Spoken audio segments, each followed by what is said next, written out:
if you really just rewound, like look big picture, 5 years ago, you would have... I really do want everybody to kind of graduate to that spot where it's like... The way you look underneath stage lights is way different than... Bodybuilding is... The first time you realize you're not... I've given you everything I could give you with... They like the look, they actually want to do it, but they're like...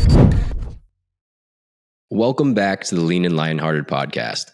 I'm your host, AJ Quimson, IFBB Pro, and I'm here with my good friend, Ash Kholghy, owner of Team Form Fit Fitness. What's going on, man? How are you? Another day of paradise. How about you, man? How you doing? So Ash has been on the show before. If you haven't seen that episode, you can go back and listen to it. But Ash coaches his fiance. Yeah, fiance, Tara. And she just won the DC Pro. So she qualified for the Olympia again, right? Second time. How did it feel? Better or worse than the first time? It was different. Because for the first time, it was like the first time was getting there. This year, it's kind of been like a relief to get back there. We got second twice, and then fifth at the Pittsburgh Pro, which is obviously really good. Pittsburgh Pro is a big show, but getting second twice, and then kind of wondering like, the season's getting competitive as it goes on. So it's like wondering who's going to show up. Like, I don't want to say are we getting, because I knew she was going to get it, but I know I could feel that from her, that feeling of like, am I going to get it? Was it a fluke? So it was definitely more of like a relief. Like, all right, we're back. But I'd say equally as good in their different rights. Yeah. So were you fully expecting to make it back to the O this year, or were you like, oh, this is like a new year, who knows what's going to happen? 100%. I put 100% expectations on making it back to the Olympia. And then after her first show of the year, the Arnold, it definitely, like, for sure, if I had any sliver of doubt, I was convinced. The only thing that I would say was starting to get into my head is I could tell that mentally she was getting a little bit tired. And, as her fiance, I didn't want to push her to a point where she started to resent me or resent the sport. So I was like, you know what? If she tells me she needs a break, then we're going to take a break. So honestly, DC Pro, we said going into it, like win, lose, or draw. I mean, you can't draw, but whether we won or lost, she was going to take a break and either sit out the rest of the year and not do the Olympia, just work on the feedback the judges gave her, or be qualified and win the Olympia. So I mean, I knew she was going to qualify, but I know she for sure probably had some second thoughts, like, is it going to happen? Yeah, I mean, you guys have been killing it all season, top 5 every time, and hit some pretty big shows. So that was pretty cool to see. So, yeah, I wanted to ask you, like, in your opinion, what do you think is the difference between an Olympia level athlete and just a regular pro?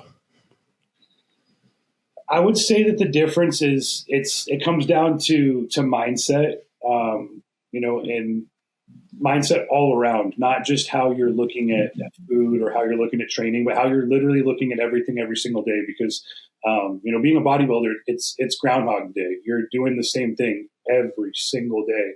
There's no changing up this, muscle confusion, whatever. Maybe you can change your training program every 12 weeks, but every move that you're making is based on that. So, adopting that mindset of like, every time you go to the gym, it's not about how much can I get done within the hour.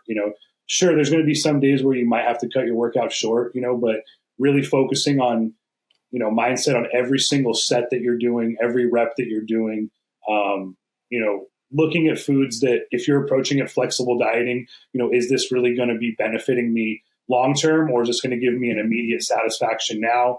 And I'm going to be starving at 5 p.m. Having the mindset of like, what more, can you do every single day, opposed to kind of just, ticking off the boxes. With that being said, I do think it's very, very difficult to turn pro.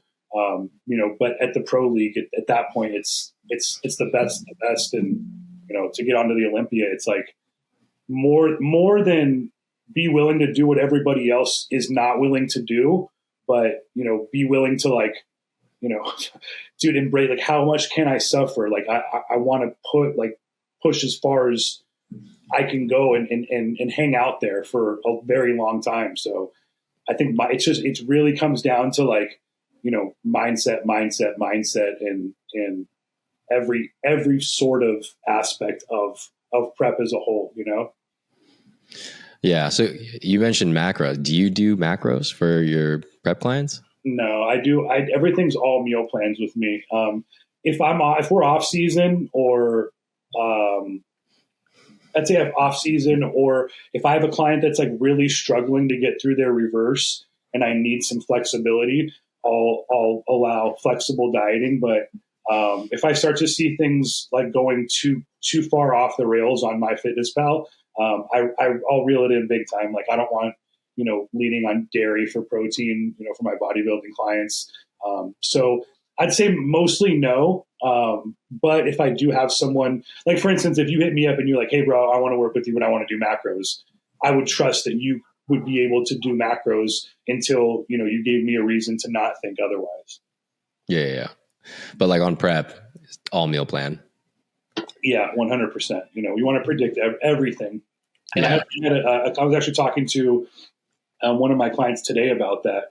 And, just asking her about digestion and stuff, and pretty much said, she was asking if we need to cut out artificial sweeteners. And I was telling her, well, your midsection looks flat as a board right now. So there's nothing going on that I would need a reason to pull out artificial sweeteners. But she told me that she was starting to feel a little bit bloated. So I told her, you don't look bloated, but if you continue to feel bloated, that's going to be one of the first places that I go, is to pull out the artificial sweeteners, being like 3-4 weeks out. But I told her, we really want to be able to predict every little thing, like exactly how your body's going to wake up. If you're training around meal 3 or meal 4, how you're going to, look going into the gym, what your strength levels are going to be. So, no, I'm definitely pretty rigid when it comes to it. Especially especially 8 weeks out, but probably more like 12, 16 weeks out is when I want to hone in and be like, we're predicting exactly what your body's going to do at this point. Yeah, that's actually funny, because that's usually my mark too. Like if someone's competing, if I trust you enough to be able to do macros, then I'll let you do it up until 8 weeks, unless we're maybe cutting it close. Then it'd be like 12 weeks just to be in control of everything. And that's pretty much what the biggest difference is. It's just that you need to be able to predict how things are going. So I don't know, 2 episodes ago, I was talking to Tony and Jason, and one of them asked me about artificial sweeteners. And honestly, I don't really mind them. Like, I don't think they're a big deal as long as you look good while you're having them, right? Like, that was the biggest thing for me. It was like, if something is working and you already look good, especially like when you're getting close to peaking, you get a little bit nervous about changing too many things, because you change too many things, everything, like, it might not happen the way you think it's going to, and like you start making these drastic changes, and you might flatten out real quick, or something might happen. So like, my answer to them was, if you look good, which when I was competing, I looked fine with artificial sweeteners. I didn't drop them because I was like, I don't know how I'm going to respond. What if everything like looks weird? Yeah. But if you're like on the edge, like maybe something looks off, maybe, we'll try everything we can to just like get every small little change out of what we can. Yeah. So with Tara this year, we actually did, for one show, we pulled out all artificial sweeteners and we went like gluten-free, just to try to see if we could get her waistline to come down. Yeah. She told me she's been gluten-free.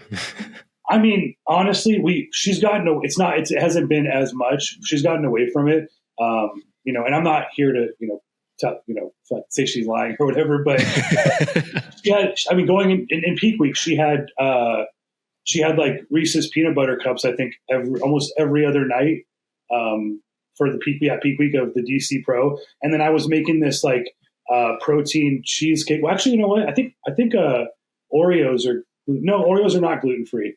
And I was making this like protein cheesecake with like protein powder and Greek yogurt, and I was giving her like a couple bites. So she wasn't like 100% gluten free, but I'd say like 90% gluten free. But to answer, like, long story short, I didn't notice a difference, when we pulled artificial sweeteners with her opposed to when we kept them in. Yeah. So like you said, if it's not, but we want to try, flip every stone and, say, okay, did this make much of a difference? And, no, it didn't. Her waist pretty much stayed the same throughout the entirety of the season. But like what you said is like, maybe let's say the artificial sweeteners do give a little bit of, I don't know, inflammation or something like that. Let's just, say for topic of conversation, maybe that inflammation actually makes you look better than if, like you said, you pull all this stuff out, pull out, hot sauce, pull out artificial sweeteners, and then you look like a string being on stage. It's like, wow, if I would just kept the hot sauce in, my body was used to the extra, 1,500 milligrams of sodium from hot sauce, as well as, the 10 Splenda packets was keeping me full. I'm not saying that that's the, make or break for someone, but like you said, if you look good, there's no need to change anything. Obviously, you want to be full, tight, lean, and for certain divisions dry. But if you look good, there's no point in making a bunch of crazy off the wall changes. But sometimes it is it's necessary. Let's say an athlete. I had a girl, for instance, she's a little bit too muscular for bikini. So coming into peak week, I had her cut everything. If it wasn't water, it was just, that was it. So I told her, I'm sorry, this is going to suck, but she's in between wellness and bikini. So, and that's what she wanted to do. She didn't want to do wellness. So she was willing to take that sacrifice, and we had to put her calories down to like freaking, I think, she was the lowest calories I've ever had to go with the client. She was like 1,020 for her peak week. Yeah. No hot sauce, no mustard, no artificial sweeteners. Like, she asked me if she could put like half a packet of Splenda in her black coffee. And I even told her at a certain point, like, only 6 ounces of black coffee a day, nothing extra. I want everything super bare minimum, and I've never had to do that before, but it worked for her. She tightened up real quick and, ended up placing in all 4 of her classes. It was a smaller show, but, she placed in all 4 classes. So, yeah. Yeah. It's funny because that's one of the things that I tell people is like the big difference in just being a lifestyle client, like just a regular person trying to lose fat, and like being a bodybuilder. Like at the end, it's the reason that you go on a meal plan is because everything has to be so controlled, and you're trying to just make sure that I know that if I give you 120 grams of rice and, whatever amount of chicken and salt, what are you going to look like in 3 hours? Because I need you to look perfect, like at this very specific time. And I started telling them like, at the end of a bodybuilding prep, you're always measuring exactly how much, protein, carbs, fats are in. It's very specific, but you get very specific on exactly how much water you're supposed to drink, exactly how much sodium you put in each meal. Because like, a good example is like if people use a lot of hot sauce and my dog, but if people use a lot of hot sauce and you don't know that, and they're using like way more sodium than you think, and then all of a sudden you cut it down to like, let's just say 1/8 of a teaspoon, right? That might be like a 3,000 milligram difference. And then all of a sudden they flatten out like that. And then everything is ruined. And especially during peak week, if you don't know those things and you flatten out, like then it's just a guessing game. And you don't want to be playing a guessing game right before a show, because then the chances that you fuck it up are very high. Like the idea is you want to be so predictable by the end of at the end of your prep that we know exactly what you're going to look like. Maybe, you add a little bit more rice or a little bit more carbs here and there, a little bit of more water. But aside from that, it shouldn't be very different than what you normally do.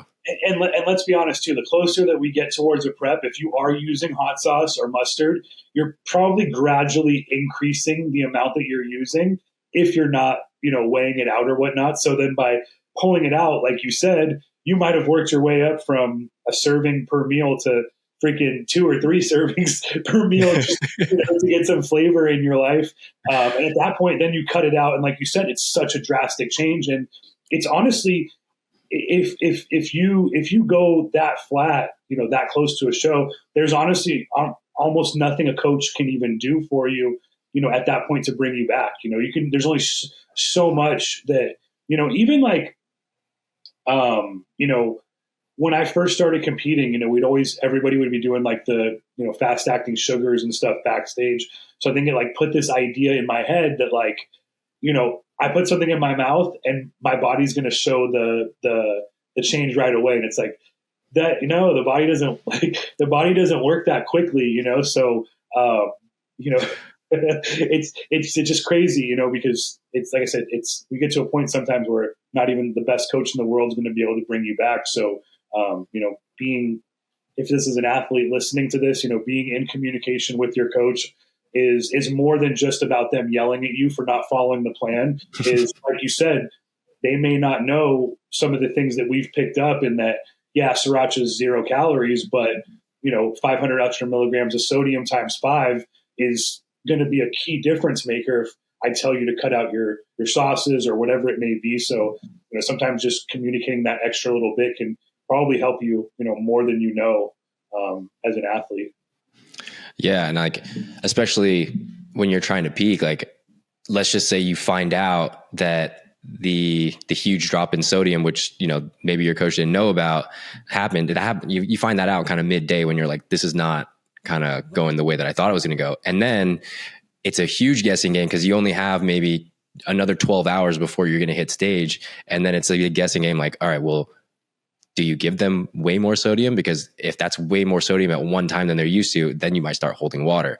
Or, if your muscle bellies aren't popping and you're flat, how much can we realistically give you to the point that you can still digest it and still have a tight waist? Because a lot of people fall in that kind of, I don't know what you would call it, but they think that, oh, dude, I look so much better in the gym the next day with a crazy pump after I had burgers and donuts. It's like, no, you look good in the gym. Of course, you were really full, but how tight is your waist? Like, are you more watery? Because the way you look underneath stage lights is way different than the way that you look in the gym. Like, everybody looks crazy in the gym the next day because you're full as a house, but your lines are probably way more blurry than you really think they are. You just look cool in gym lighting. And what do you look like? Like, yeah, you look good in the gym in your favorite selfie spot, but what do you look like standing next to the competitors in the lineup? Are you still going to look exactly what you think you look like, or are you just going to be staring at your shoulders because you just got a nasty shoulder pump? That was like something that I kind of had to figure out myself as well. Is like, yeah, there is that, that especially as a coach is.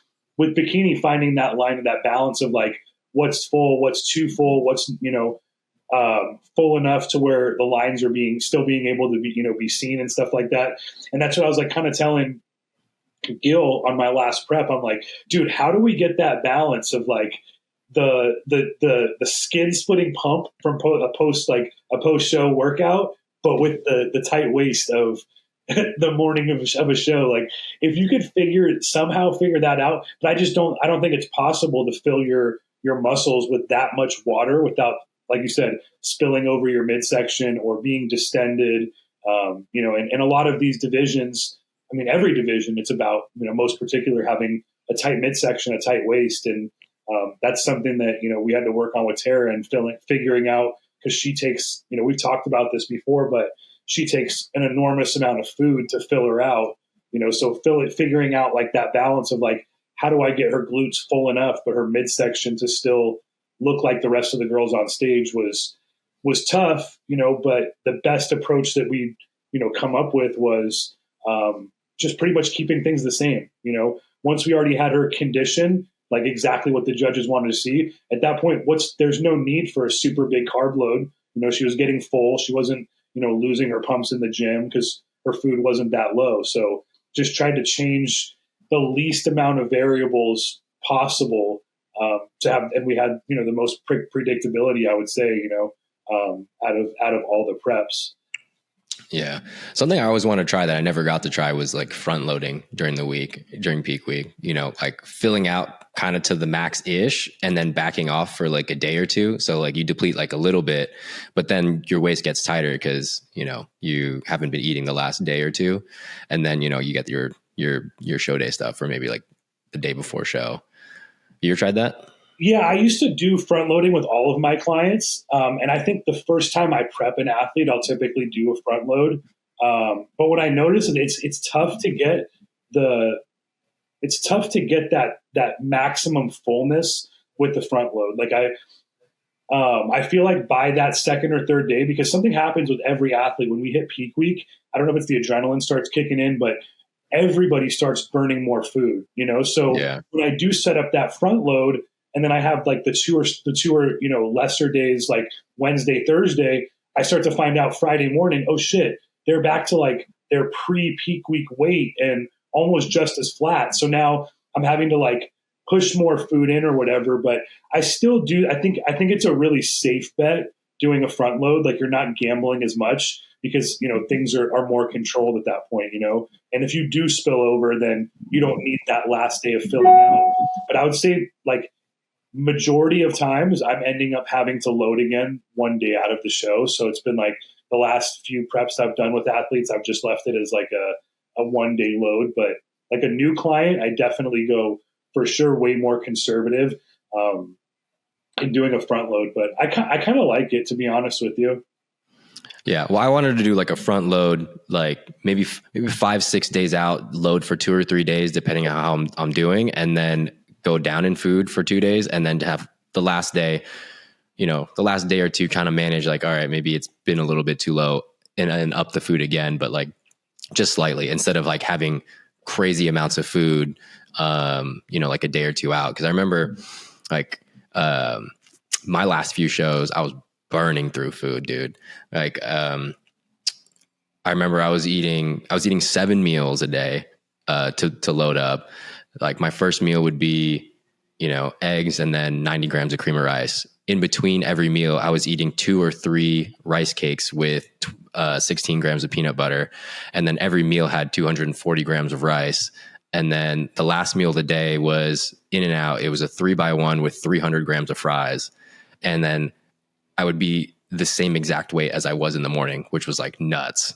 Yeah, it's I don't know. I don't know what it is. Something about like that point of prep. Like people Honestly, I think it's the stress, because like once you get those last 2 days, you know, like, you know, when you're stressed out, your body will kind of hold for a while, yeah, and then all of a sudden you're not working out, you're not stressed, you're getting more food, and then your body's like, cool, and starts burning through it, and then you're like, oh shit. more than likely you're probably not working. You're just doing the bare minimum at home. So yeah, I don't Yeah, know, man. Like it's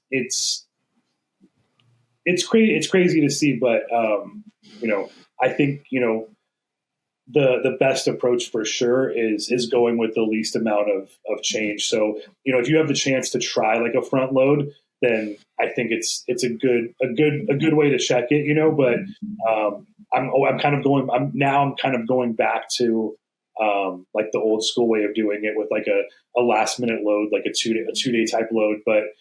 Something else that even just playing with the days, even, you know, because maybe with the way that I was front loading, I was doing like Monday, Tuesday, you know, higher days, and then Wednesday low, Wednesday, Thursday, kind of on the lower side. And then I'd gauge it again and do another one on Friday. But something that I've been seeing with some of my athletes that I like doing is doing like let's say it would be Tuesday, Wednesday low, or wait, hold on. So it would be yeah, Wednesday, Thursday high, and then a Friday, a one low day the day before the show to kind of tighten up a little bit more. yeah, And it seems like they're looking pretty good on like that fourth day. So that's something that I've been trying with Kyla, and we're going to actually gauge tomorrow and see because she looked really good after one high day, but we did two, and then this morning she was a little spilled over. So I just wanted to test out another little theory, but that's kind of a good thing when you have an athlete that's ready early because you can kind of manipulate and play with those variables. She's definitely she's this is her first pro show coming up. She doesn't want to say when it is, so in case this episode comes out before then, I'm not going to say what show. But she for sure has that mindset that I think is needed to get to the Olympia. And that's trying to be as intentful as possible with every little bit. And had she not been ready, 3 weeks out to where now we can kind of play around with things and see what works best, that option wouldn't be available, So I think really, just coming back to the original answer of, having the mindset of just being able to do everything as best as possible, opposed to just like getting the shit done. You know what I mean? Like, because you've competed at that pro level, that those people that are in the top five, like you've got to be slightly, like, how do I put this nicely? You've got to be slightly twisted to be a top five bodybuilder in the IFBB, because you've got to be able to really. I mean, I think you posted something about like almost passing out on the Stairmaster or something like that, and still having to do, an extra, how many minutes. The people getting last call outs, they're going home after they feel like they're about to pass out. They're not saying no when grandma says, "Hey, do you want a slice of cheesecake after dinner?" or "A couple bites won't hurt you," or whatever. It's like, it's really being like tapping into that mindset of like, how twisted can I get, with contests. Yeah. I said this to Sage. I was like, dude, when I was competing, kind of the sick mentality that I had was I wanted people to say, dude, I don't know how you do that. I loved it, cause I was like, yeah, cause you wouldn't, like in my head, I didn't say that out loud, but I would bring my Tupperware to places where like, I knew you couldn't do it. I would like I brought my food to Disneyland like multiple times. I was dying, by the way, cause there's a lot of walking, but I would go to Disneyland and do it. I went to Dallas, to visit Andrew Vu one time. And I brought my Tupperware into the club, and the security guy, when I was walking through, he was like, "Oh, you about that life, huh?" And I was like, "Yep." But I was like bulking, but I was like, I'm still about that life. Or no, I was like right at the beginning of prep, like 18 weeks out, but I was like, I'm going to do what I got to do. But yeah, it was funny that you do remember that. Like it happened like twice. The first time that I almost passed out on the Stairmaster, I literally was like, I couldn't even hold myself up. And I got off the Stairmaster and I just leaned on it and I fell asleep for 20 minutes because I looked at the clock and I looked up and I was like, shit, I got 15 more minutes. And I just got back on and I did it. And I got to my car and I was like, holy shit, thank God that's over. I was like dying. Because, and that's crazy that you said, because that's what people, a lot of times I hear people telling Tara, they look at her and they're like, I don't know how you do it, and granted, we talked about this before. She eats a good amount of food, for a female, but still for anybody, bro. Yeah. She more than me. the repetitiveness of doing this since, she's been in prep since January 2023, because, we had to go for the run last year, qualify for the O, and she went to the Arnold, so it's been like really no time off, so people seeing her all the time. And even last night, we went out to kind of celebrate back home. And one of her friends was like, dude, I don't know how you do it, and this is a, her friend she's a, pretty high level fitness enthusiast, not a competitor, but, she takes her fitness very serious. She's a personal trainer, all that stuff. So, that's definitely probably the best way to put it, is doing the type of shit that either one is borderline, could kill you. No, but I mean, not honestly, because you definitely want to make sure that if you're at that point, you probably should pull out if you're seeing stars every single day and you've got 3-4 weeks left in prep, it's probably best to either go see a doctor or rethink things, because this sport is we're pushing past levels of unhealthy, what I mean, and I think that's one of the biggest differences between lifestyle and contest prep, is that we're both trying to lose weight more or put on muscle. It's the goal is always going to be the same, not the same, but depending on the person, you're either building muscle, losing body fat, maintaining, or working on your metabolism, however you want to look at it. It's pretty main, 3 groups or whatnot, but bodybuilding, we kind of push that threshold of, being a little bit, on the unhealthy side. So I think it's, really good too, if there is any athletes listening and, you're pretty far away from your show and there's things that are going on where, your body's not normal. You don't be a dummy, get it checked out. Yeah.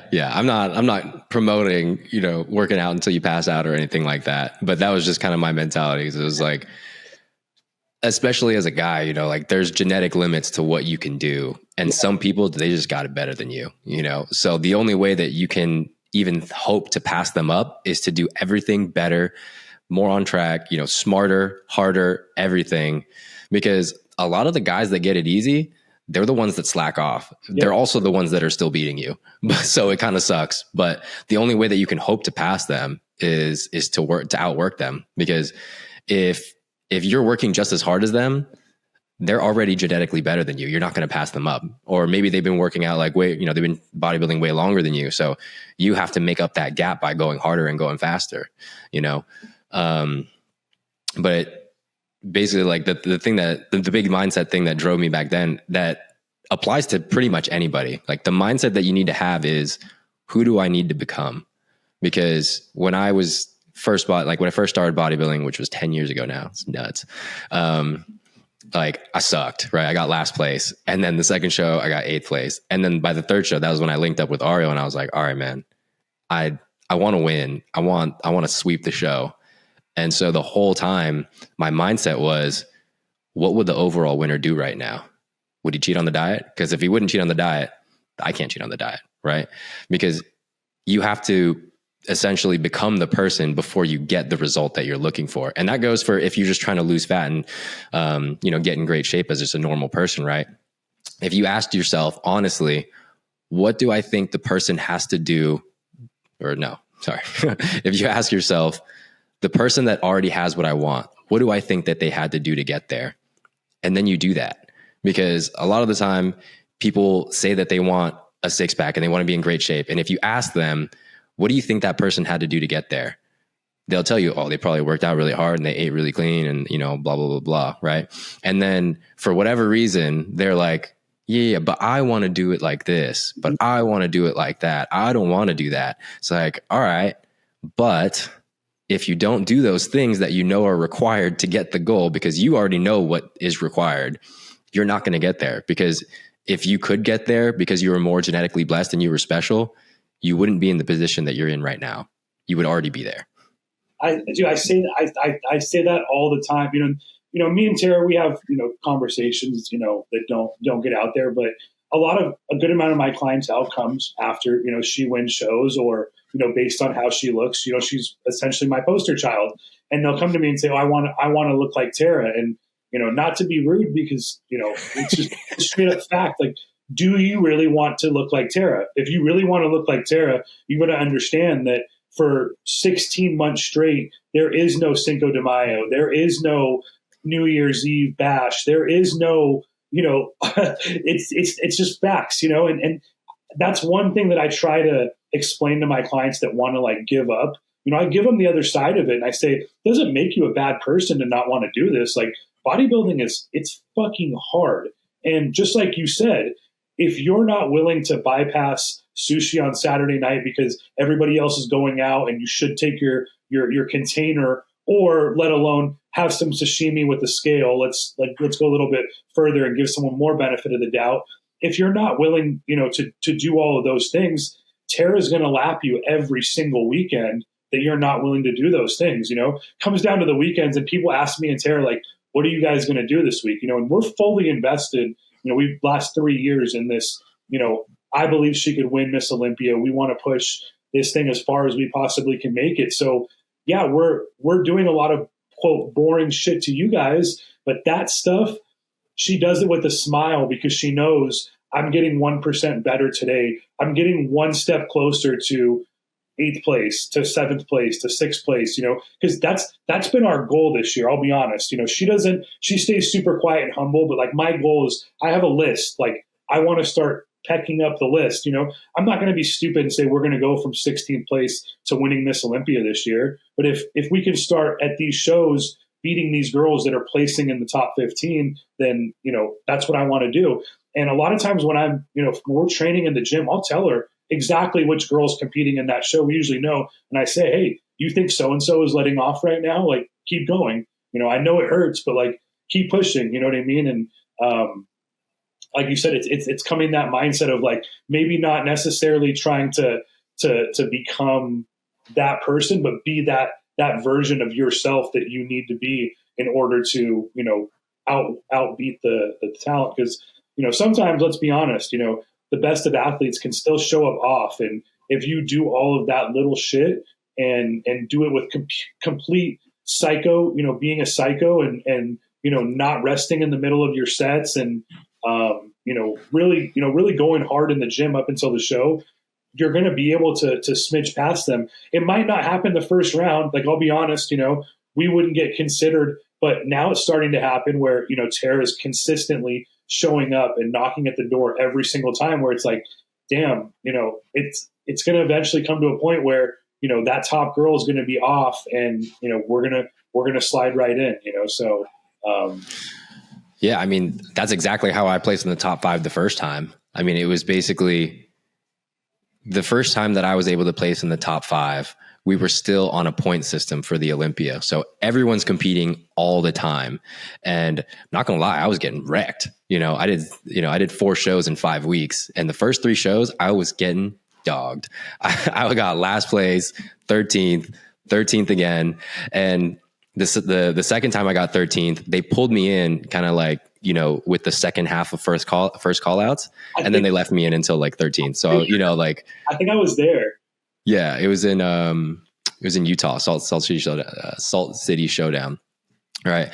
And then I remember during that 2-week period where I was like, dude, I'm so dead right now. Like, this isn't even worth anything right now. Like, I'm in so much pain right now. I remember specifically, I was having like this crazy moment because I was at Jake's house and I was sitting there and I was pretty depressed about the fact that I had just worked my ass off to get last place. And I knew that these guys were cheating. I knew it. I know them. Right. And I was sitting there and I was like, dude, you know how stupid this is? I'm thirsty right now. And I won't even drink any extra water because Ariel said 1.5 gallons. And the funny thing is, I know it wouldn't matter if I had another extra 8 ounces, but I would know and I still won't do it. And then I just kept going. And then that 4th show, it was 2 weeks after the other show, most of those guys that were beating me didn't show up because they binged and they couldn't handle it. They couldn't keep going. And then even some of them, they still showed up. I'm not going to say who it was, but they showed up fat and they didn't make it, and I beat all of them. And then that was kind of like a testament, if you can just keep going and do everything better, more perfect, smarter, work harder, eventually the other people, they can't hang with you mentally. And that's when you outlast them. And then you're just the one that's left standing there. I mean, I didn't win, but I got 3rd. To go from 13th to 3rd in 2 weeks is pretty dope. Dude, yeah, no, for sure, dude. And even just how do I put this? Because, you always want to get a look in the center. You always want to get that first cause look. But I think once you get there, it kind of does bring you up a little bit in the eyes of the judges, especially who's been clawing and clawing and clawing. And they see that, they know what so-and-so can show up in condition wise. And they know so-and-so doesn't show up in condition, the reason why that happened. It wasn't just because the fucking stars didn't align or something, they know what happened, So I think at a certain point they start to kind of, respect that consistency. But I think there's definitely been times where, she's wanted to, I don't want to say give up, but have her doubts like, is any of this stuff worth it? But I think just having that, she sees like not only myself, but there's a lot of people around her that really believe in her. So I think, that kind of, helps her push her way through. But now we're both fine tuning it where I'm understanding how to coach her better. I'm understanding how to coach better in general as far as the criteria. And some of those people that show up to shows expecting that they're going to win because of genetics, because of they've already won these shows, they're leaving the door open for girls like Tara to win. And I'll say it, all these girls, they kind of want to duck Ashley whenever they know that Ashley's going to be doing a show. And I always tell Tara, I always push for it. I'm like, dude, let's compete against her. Let's compete against her. Like, I don't care if she wins 10 shows in a row that we win. If we get her on one, like, dude, that would be so huge to beat Ashley Kaltweiser at a show. Like, I don't know. People get mad about it. And I can see why people get frustrated about it. But for me, I look at it like, dude, that's just that's one opportunity. All you need, if you come in and you do every little thing and she's a little bit off, if you have, 5% of social media talking, damn, I think you actually kind of, you should have beat her. That does a lot, not only for your confidence going into the next show, but I think it puts you in a lot better of a position, So, yeah. Honestly, I think that's it's like a weak mentality that people have. I understand why people like don't like the fact that she competes so much, and obviously she wins so many shows. So essentially winning that many shows, she takes that many potential Olympians away, or, Olympia spots away from people because she won the show. But at the end of the day, it's like, well, do you want to go to the Olympia because you're good, or because you just made it in, right? And, you just asked everybody else not to compete to give you a hard time, right? Like, the competitor in you should say, I want to be there because I belong to be there. Yeah, not because it elevates you. If you've got to train to beat Ashley, if that's got to be a threat in the back of your head, you should be happy that she's driving you to work that fucking hard, and not just be like, oh, I want to go win some low level show, barely qualify for the Olympia, make it last place. Still think that's great. I think that's amazing. To make it to the Olympia is a task. Like, dude, I get chills thinking about it. It's an amazing experience. It's a great accomplishment. Something that a lot of people will never come close to doing in their life. But if you want to elevate and take your game to the next level, you got to train every day to beat her. She might show up, she might not, but I think it's better for the sport. It does. It takes points. Take more tickets away. There's 98 freaking pro bikini shows in the calendar year. It means there could possibly be 98 girls on that stage. Like, you don't want to be one of 98. It's going to be hard to get noticed, Yeah. Yeah. It's funny that you said, like, if you can get the 5% of people to think that you won. Cause I remember when I lost to Jeremy Potvin, that is kind of the same thing, right? Like, I knew that Jeremy was going to do show, and I was like, I probably won't beat him, but I want to be able to stand next to him, 1 and 2. Right. And I was like, cause how cool would that be? Because I looked up to Jeremy when he was doing, or when he turned pro way before me, and he got third in his first Olympia, and I don't remember whatever else he did, but I was like, oh, he's a guy, top 5 in the Olympia. Like, if I could stand next to him, that would be solid. And I remember after the show, Chiron DM'd me, and he goes, hey, I was just in the bathroom at 24, and I heard some guys going, dude, I don't know how Jeremy won. I think AJ beat him. And I was like, he just said, I just wanted to let you know, because I thought that was pretty cool. And I was like, yo, I appreciate it. I was like, I don't think I won, but that's pretty cool to hear somebody say that, at least. Yeah, dude. When we went to the Arnold UK, I think just the fact that her name started getting thrown out in that mix was when she started realizing, like, okay, I should be here. I need to be doing these top level shows. But that instantly right there was making her now a name that gets thrown around when people look at a list. It's like, oh, Tara's competing, and I know none of that matters. It doesn't matter what people say you can potentially do. But I think that'll also, help you kind of tap in when you're having those low days. Like, no, I could push it to this next level, or maybe somebody, takes it the other way and lets off the gas. But that for sure would be a difference maker in somebody that's, an Olympian and a regular pro, because someone that's going to be an Olympian is going to use that fire to, like, no, this is what people expect of me. I've got to, push it super hard. But I think there's a big gap, and maybe it's starting to close a little bit now. But like, even with just like training intensity for bikini athletes, I think it's getting to a point where people are understanding that they've got to train hard, but really in building the density that the judges want to see right now in bikini, it's definitely going to be driven from training and training hard. Like, the genetics will only get you so far. So I think that, like I said, being mindful of everything, but really looking at every day like you're competing that weekend for sure. And that's something that I think I see a lot of competitors struggle with, is like, I need a show day. I need to know when my show day is. And it's like, the difference in an Olympian and a regular pro is the Olympians are training every fucking day like it's the last day that they possibly have, opposed to like oh, I'm competing 6 months from now, so I'm going to go out this weekend and whatever, Monday's going to be a whatever workout. Like, nah, dude. Yeah. Yeah, man. I mean, that's something that I told one of my clients, like one of my clients that just competed, he won the Natural Emerald Cup in like Seattle. Right. And he was like kind of worried about things. And then I remember I was like, well, you said you wanted to win, right? You wanted to be the best. He's like, yeah. I was like, then it doesn't matter who shows up because you wanted to be the best, which means it doesn't matter who shows up. You're the best. That's the mindset that you got to come with. It doesn't matter who shows up. I'm here. I'm the best. I outworked everyone, and that's it. Because if you're worried about other people, then you're not confident that you're the best, and that means you either didn't put the work in, or you slacked off, or whatever it is. But if you put everything into it, and you're like, I'm going to be the guy, like you just got to come with that mindset. And you do have to show that on stage, and that's, something too, that as a pro athlete, if you want to make it to the Olympia, you have to have step on stage with that mindset every time that you compete.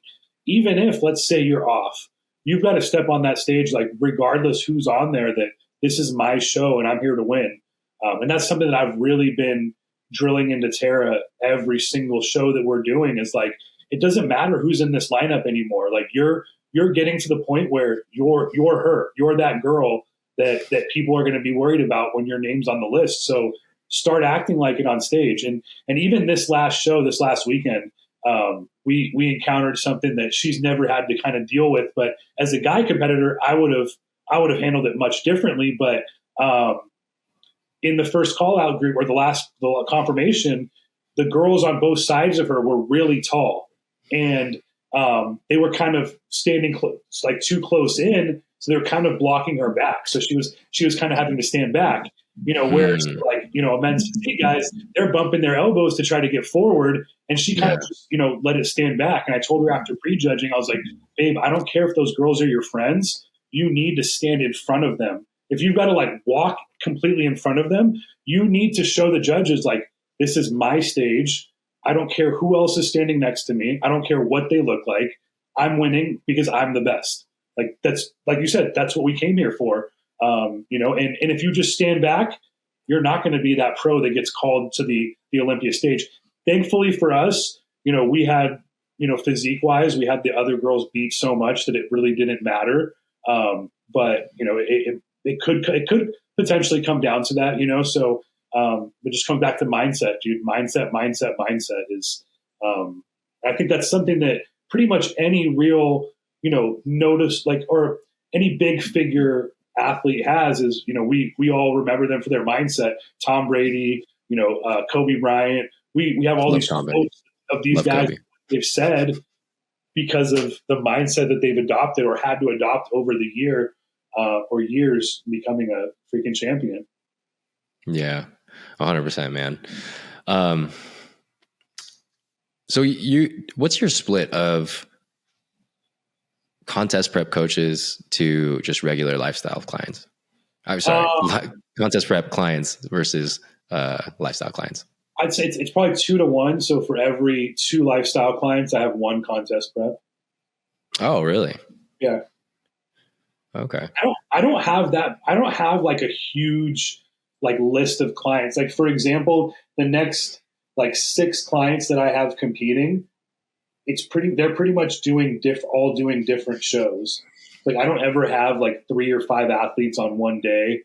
So it just kind of like, financially for me, obviously I got to, sometimes pay to go to more shows or whatever, but it looks like I have a lot more athletes than I do, because it's like almost every like second or third week I have someone competing.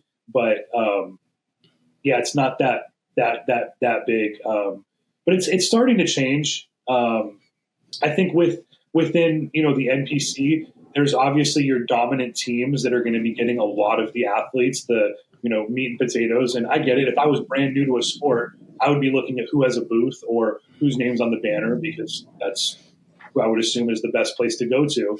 But I'm starting to get a lot of like trickle off from other clients, like coming from other teams, that just want something a little bit different. Maybe something a little bit more, I guess, intimate, so to say. So yeah, probably 2 to 1. Okay. So I kind of already gave a little bit of a piece of it, but what do you think is the difference between like a contest prep client and just a lifestyle client? So I think there's different levels to lifestyle, right? I think even if someone wants to compete, they've never done anything before. They've never tracked macros. They've never logged their workouts. That's going to be like an entry level. Then there's going to be the people that want to put on muscle or want to lose some body fat. So I think I would say that like lifestyle is probably like your entry level to fitness or to really changing your body composition. And then getting into contest prep, I would just say you're really just like tightening the screws and bolts, so to say. So you can have a skateboard with your trucks pretty much screwed on all the way, a little bit loose, and you're still going to be able to get around. But taking a contest prep client is making sure that your trucks are exactly how you want them, the bushings in your axles, or how you want to turn exactly when you're going around a corner. Even down to like having the right bearings in your wheels to go as fast as you could possibly go, to where it's not too fast that you're going to fall over.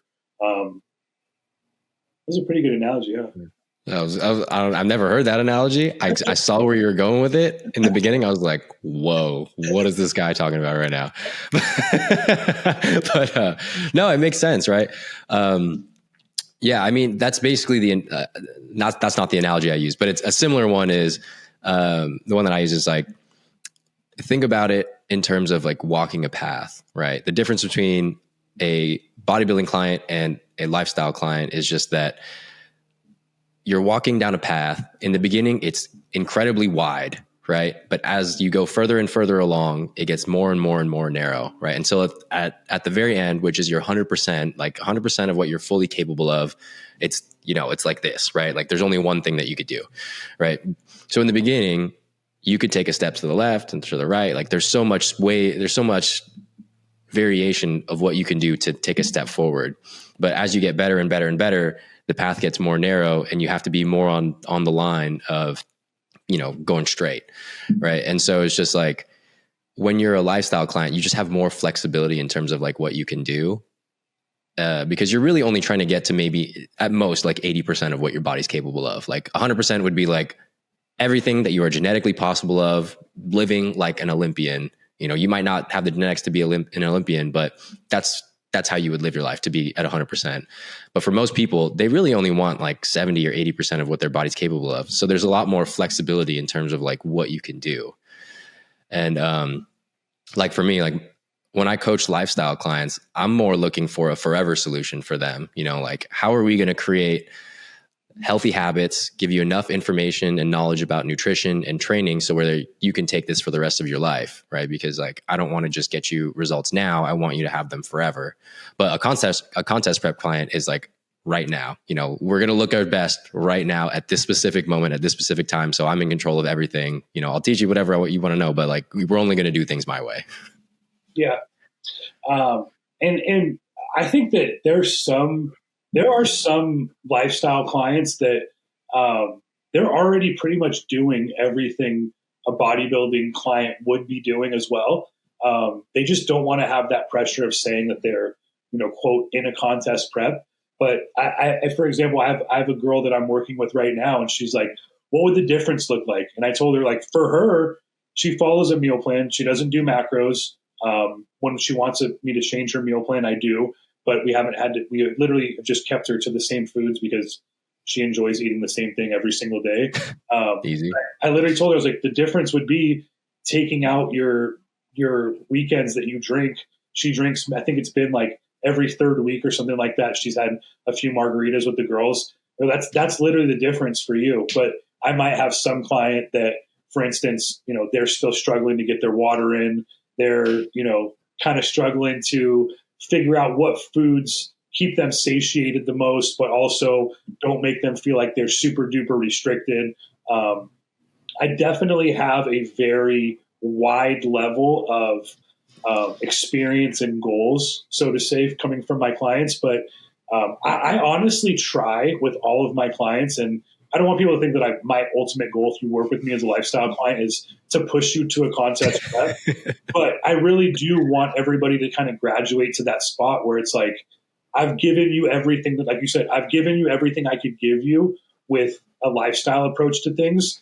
From here, it would just be, the next level that you have would be either, stick with me for a weekly accountability thing if that's what you want, but taking it to the next level of cutting out the alcohol, pulling out the dairy from your diet, getting down to monitoring your salt levels, your sodium levels, making sure that every single day is 8 hours of sleep no matter what, if it's crazy work or whatever it may be. So yeah, really just tightening up. I'd say tightening up the bolts, in my opinion, would be like that difference in lifestyle to contest prep. Yeah, I mean, usually, I would expect it from you that a lot of people would end up wanting to explore the option, just because if they're, most people are, like you said, coming to you because they like how Tara looks. And so it's like, well, they naturally like that look anyways. So if you can get them to that point to where they're like, most people I've found, not most people, a lot of people I've found say that they don't want to compete, but they only say that they don't want to compete because they don't think that it's possible. They like the look, they actually want to do it, but they're like, I don't think I can do it. And the reality is anybody can get on stage, right? I mean, obviously how well you do it, how far you take it, that's a different story, but anybody can get on stage and anybody can get in a respectable enough condition to where you're like, yeah, you belong up there. And I think that a lot of people just kind of cut themselves short and they think it's like I'm not saying it's not hard, but you can do it. Yeah. There's no one I think that can't go on stage. It's possible for everybody. Yeah. And I think that's probably one of the big things because I look at all my clients that way. And, there's obviously a certain point, like I said, I have different levels. A lot of women come to me, really super overweight, and that might be super far fetched for them at the time. But one of my first lifestyle clients that was super successful, if I would have told her the day one that she was going to be doing a show one day, she'd be like, dude, you're crazy, But then after she lost the 50 pounds, she's like, oh, wait a minute, what's next from here? So to be honest with you, I like being that type of coach. Like I wouldn't mind coaching other pros as well. But I really don't mind like starting from like ground one and like taking these people and really getting them to really change their mindset on what they think of themselves and what they're capable of doing. Because yeah, getting on stage, it is anyone can do it. If you can do these tasks every single day and you can do them repeatedly, there's nothing holding anybody back. I can get anybody up there, like you said, but going with them on that journey and seeing through them, kind of blast through those mental barriers and what they're actual capable of doing, I think is dope. It's a dope thing to be a part of. And that's why I always push for it, always, especially when a woman starts to get really close, where I'm like, are you sure that sure you don't want to do this, and then it comes out that, like you said, the fear of like, I never thought I could actually do it, or I never thought that I could, be successful like that other person. But, Tara started somewhere, you started somewhere, everybody starts somewhere. And, we tend to kind of, forget that when we're in our own journey and knee deep in it, that, Tara didn't wake up out of the womb freaking glutes full top to bottom, Yeah, 100%, man. Like, I personally like working with, the beginners. I don't work with any pros, but I think it would be more fun to go on the journey with someone to get to that point. Like, that's how I felt with Ario. I was like, I even told Ario, I was like, I wouldn't leave you for Hani, we're doing this together. If we go to the O, it's because you and I did it. Right. But like the number one question that people ask me on calls is, why do you do this? Like, why do you coach? And I have to tell them like the whole backstory of, I was fat and I was out of shape and I used bodybuilding as a way to get there. But, you have that. I know that you didn't have this, but other bodybuilders, they're insecure about how they look and all that stuff. And I tell them like, I lost 60 pounds to get on stage the first time.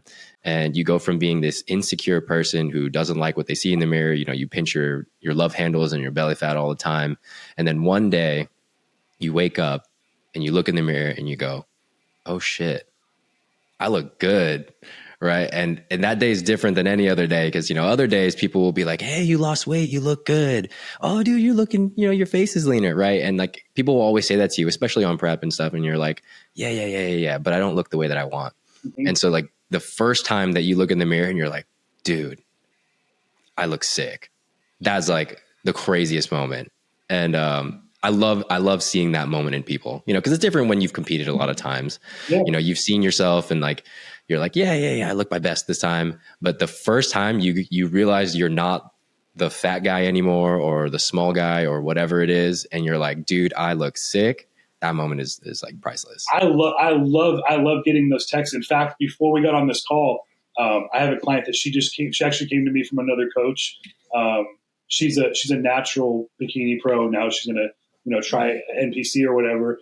And my thing is I've been trying to get her to fill out, get her a little bit fuller in the muscle bellies. And today she messaged me and she's like, I love what I see when I look in the mirror, and to me, that's when I was like, all right, cool. We got this. Like now I've got you bought into, what I'm doing. Now I know that we're really going to be able to push it and unlock it. And, it doesn't matter if I've already heard that like 100 times, like 101 still feels like the very first time when someone's like, dude, yeah. I love what I look like, in the mirror. So I get it, dude. And it's dope. Yeah. Yeah. Yeah. That those texts never get old because like, when you first start talking to someone, you can tell they're a little bit shy, they're a little timid, they're unsure of themselves. And you just, as the check-ins go on, as it gets longer, they're losing more weight, they're getting, more defined, all that stuff. You see their confidence rise. They're like more and more excited every time they check in. They're like, dude, fucking killed it this week. I look another inch off my waist, another couple pounds down, whatever. And you just see them. And by the end, you remember that they used to be this like very shy and timid person. And now they're like, dude, I look so good. I took my shirt off at the pool for the first time. Or I bought all these clothes that I've always wanted to wear and I never used to wear. Right. Like all that stuff. And you're like, yeah. I post about that all the time when I finally can get someone to do like a transformation where I see in their photo, like, especially when they're doing their side, like check-in photos like this, and I could see smiling. Dude, it gets me every time. Like, dude, you look at you're smiling. And like, obviously, a lot of these people, their day one photos that, after they upload them, they're like, oh my God, that was so embarrassing. I hate that I had to do that. And I'm like, dude, honestly, I get it. I totally understand. A lot of my clients were in the same position as you, but I promise if you just, stick with me, you're going to look back on this one day and be like, wow, I've really freaking come a long way. And dude, I for sure, I definitely love it. But it's funny because, obviously post last Olympia, now when I'm getting these newer clients, I'm kind of starting to like feel that like aerial effect where like they're super, super timid and nervous when they first start talking to me, like they don't realize, well, I mean, I guess Ariel's a regular guy too, but they don't, I don't know. I don't like, I'm proud of what we've accomplished. And I, even this morning, I kind of like cried a little bit realizing like, we made it back to Olympia for a second time, but I still don't like, I don't like look at myself like this person that should be like intimidated or like, a big deal or anything like that, and a lot of these, newer clients that I'm getting from other teams, they do look at me that way. So I like to see when they finally start to get kind of comfortable, like you said, they start to kind of open up and show their personality a little bit. And, we can kind of start to connect a little bit more on actually seeing them fucking excited and not all nervous all the time. Yeah, it's probably because you look meaner without the mullet. And then once you shave your hair off, they were like, "Oh, this dude's an asshole." Dude, someone told me the other day I look like I'm ready to fight. You do. You look like Fight Club. You have the look, bro. You could be Fight Club guy. Yeah. So it was like, you look like you're ready to fight. I'm like, oh man, that's not what I was going for. Oh man. So one more question I want to ask you is, what's something that you wish you knew before you started your bodybuilding journey? Man, something that I wish I knew before my bodybuilding journey started is that there is no perfect equation to this, and what worked maybe before may not always, work for you in the future.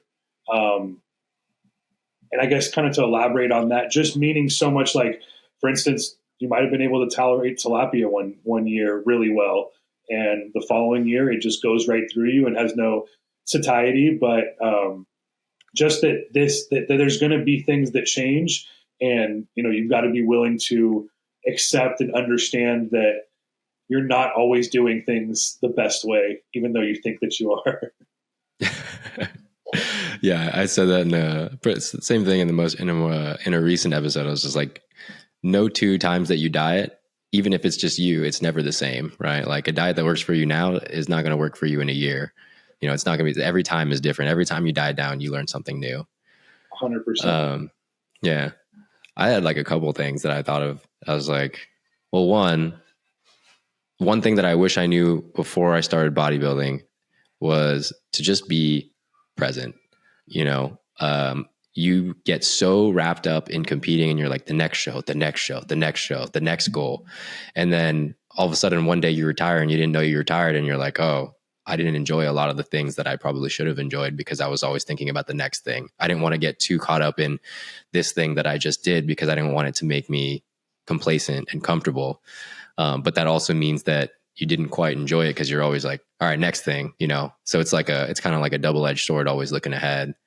And then the other thing is that the second thing that I wish I knew before I started bodybuilding is don't use bodybuilding as a way to get in shape for the first time, because a lot of people try to do this, and obviously this is what I did, right? Like I was like, I need to get a six. I want to get a six pack. I'm going to use bodybuilding as a way to keep myself accountable, because if I have to be on stage with my shirt off, I'm going to make damn sure I look at least respectable. I might not have to win, but I'm not going to be the fat guy on stage that people are like, why is he up here?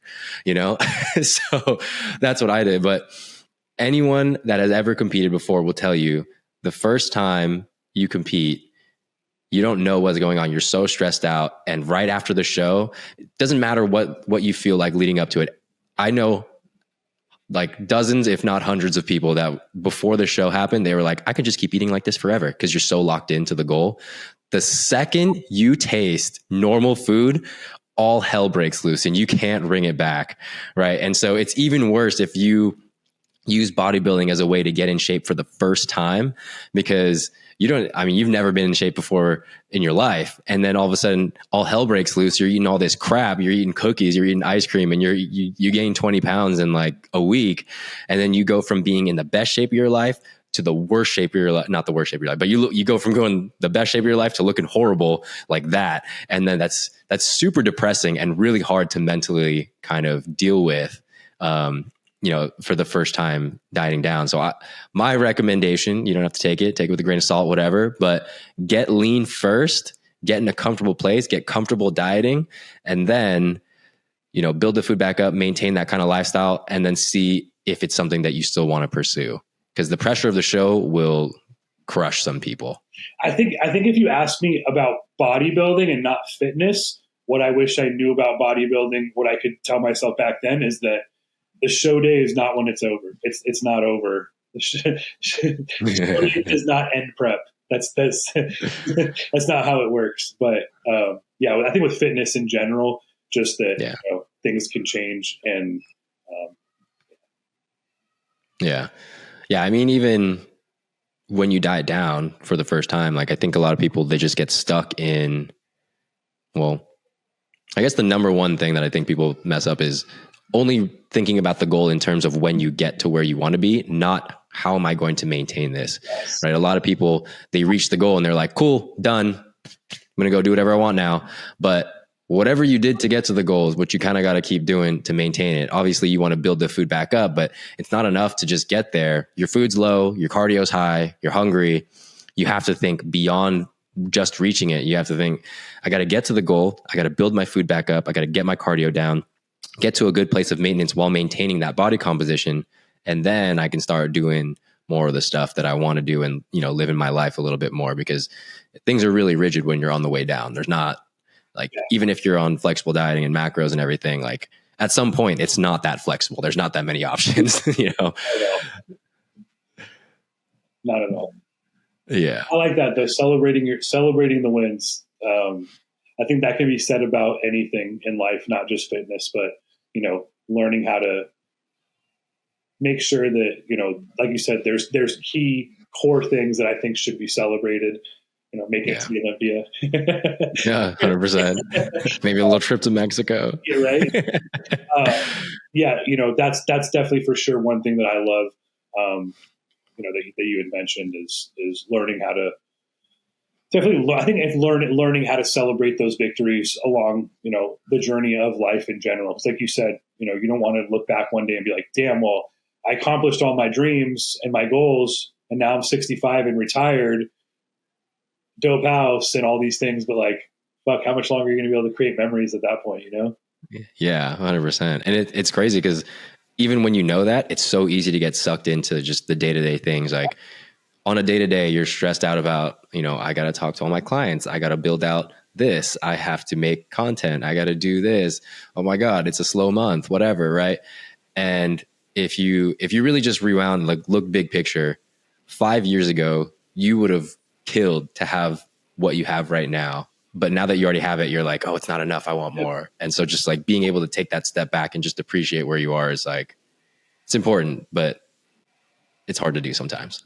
Yep. 100% agreed. Yeah. Well, cool, man. What's next for you? We're going to go to Vegas this weekend, celebrate our Olympia win. It was going to be Mexico, but we had to compromise, and Tara didn't want to leave her clients very long. So we're going to do a weekend in Vegas, and then, that's pretty much what we got going on. Then back to prep for the Olympia. Okay. So you guys are shutting it down until the Olympia, yeah? Yeah, for sure. Okay. Cool, man. Yeah. Well, appreciate you having. For sure.